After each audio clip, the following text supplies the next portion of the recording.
Messi இந்தியாவுக்கு வந்ததுமே நம்ம கோட் ஆஃப் த கிரிக்கெட்டை பார்க்குறதுக்காக சச்சினை பார்க்க போயிட்டார். அப்போ சச்சின் பார்த்த உடனே என்ன சொல்கிறாரு, மெஸ்ஸி இவ்வளோ தூரம் வந்துட்டீங்க, இந்தியாவில் ஒரு மேட்ச் கிரிக்கெட் விளாண்டுட்டு போகலாம்ல அப்படின்ட்டு இருக்காரு. உடனே மெஸ்ஸி சும்மா விடுவாரா, நேராக தோனிட்டு போய் டிஷர்ட்டை வாங்கிட்டு நான் கேப்டனாக தான் ஏறாங்கன்னு ஃபஸ்ட்டு மேட்ச் விளாட ஸ்டார்ட் பண்ணிட்டாரு. சும்மா ஃபஸ்ட்டு பாலே அடித்தாரு பாருங்கள், 6 வேறு லெவல் மெஸ்ஸி.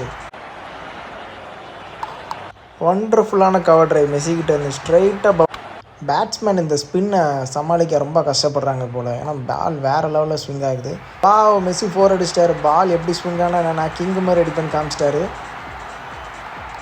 அகெயின் ஒரு 6 ஃபார் மெஸ்ஸி. சூப்பர்.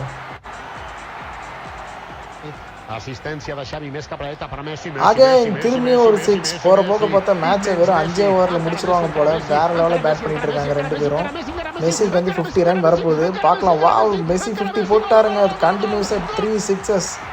ஃபாஸ்டஸ்ட் 50 இந்த ஐபிஎல் சீசன் நினைக்கிறேன். 11 பாலில் 50 போட்டிருக்காரு மெஸ்ஸி. ஐயோ ஜஸ்ட்டு மிஸ்ஸு, இல்லைனா மெஸ்ஸி விக்கெட் இப்போ போயிருக்கோம். ரிவெஞ்ச் கொடுக்கறதுல மெஸ்ஸியை அடிச்சுக்க ஆளே இல்லைங்க. நெக்ஸ்ட் பாலே 6 கொடுத்து 2 பேட்ஸ்மேனுமே ஈக்குவலாக கான்ட்ரிபியூட் பண்ணியிருக்காங்க. யாரையுமே நம்ம குறைச்சி சொல்ல முடியாது இந்த இடத்துல.